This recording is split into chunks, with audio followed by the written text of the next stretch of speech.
Olá, alunos do primeiro ano. Retornando essa semana, continuaremos com as nossas videoaulas de português, tá bom? A primeira aula que eu vou revisar com vocês é a aula de terça-feira, porque nós retornamos pós-feriado, né? Terça-feira foi nossa aula de literatura. E literatura nós trabalhamos na página 15 da apostila Camões. Mas Camões hoje, tá? Como Camões hoje? Sim, são autores da atualidade que o quê? Que valorizam, que valorizaram a grandeza desse poeta português que foi Camões, Luís Vaz de Camões. Então, olha só, na literatura portuguesa mesmo, nós temos grandes autores, como um exemplo muito bom para vocês da apostila, que é o José Saramago, né, também que também se espelhou, né, na grandeza da literatura de Camões. E aqui no Brasil nós temos também vários escritores nossos, né, com a mesma grandiosidade de um José Saramago, como o Murilo Mendes, o Drummond de Andrade, né, que também o que aproveitaram e escreveram sobre Camões, tá certo? E olha só, e Fernando Pessoa, gente, Fernando Pessoa tem um mar português, ele fez o que? Justamente uma intertextualidade com uma passagem dos Lusíadas, quando o Vasco da Gama estava o que? Aportado na Praia da Almada e encaminhando os seus como é que fala? Navegantes, né, para dentro da nau, que dali eles partiriam para as ilhas. Então, olha só, Fernando Pessoa então escreveu o Mar Português numa intertextualidade com uma passagem dos Lusíadas, tá certo? E olha só, e o nosso escritor Carlos Drummond de Andrade, aqui da nossa literatura brasileira, ele é um grande motivador para que a gente sempre leia através de suas poesias Camões, tá? Então, deixo claro para vocês, Camões é um escritor para ser lido, relido e revisitado, sim, porque nele, né, vários outros escritores se espelharam devido à sua grandeza, tá bom? Isso nós lemos na página 15 de literatura. Na página 16, nós lemos o quê? A literatura e os navegantes. Ou seja, a nossa literatura, ela se baseia, né, a literatura portuguesa, ela se baseia o quê? Na movimentação dos navegantes. A gente sabe muito bem que Vasco da Gama saiu de Portugal para contornar o Cabo da Boa Esperança, né? Para chegar até as Índias, aumentar o comércio, né, entre essa parte do mundo e Portugal. E também, gente, nessa página você vai encontrar exemplos de mapas, né, que já existiam na época e que perfeitamente dá para nós percebermos, lógico, está lá, é só você folhear a sua apostila até a página 16 que você vai ver a costa do Brasil.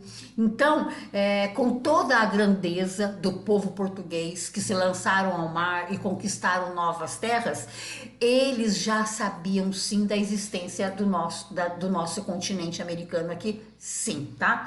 Então, aquela história de que nós somos descobertos já não cai mais para os dias atuais, né?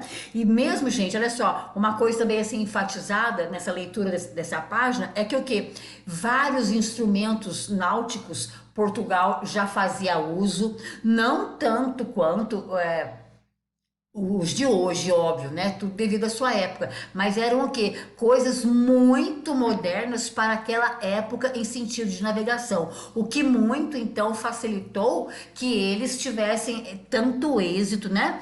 Nas suas incursões de navegação e aumentando mais e mais a riqueza e o Império de Portugal, tá? Então, são astrolábios, curvas, né? Que eles já tinham para poder melhorar a navegação e os mapas que eram que feitos, desenhados com muita precisão para a época. Então, gente, o povo português, sim, mereceu mesmo os Lusíadas, onde Camões o que ele elogiava, ele fazia maravilhas e falava maravilhas do que dessa engenhosidade do povo português com relação à navegação. Tá bom? Vocês vão procurar na apostila de literatura de vocês, olha só, da página 15, que foi o texto de Camões, a página 16, que é a literatura dos navegantes, tá bom? Que nós fizemos leitura.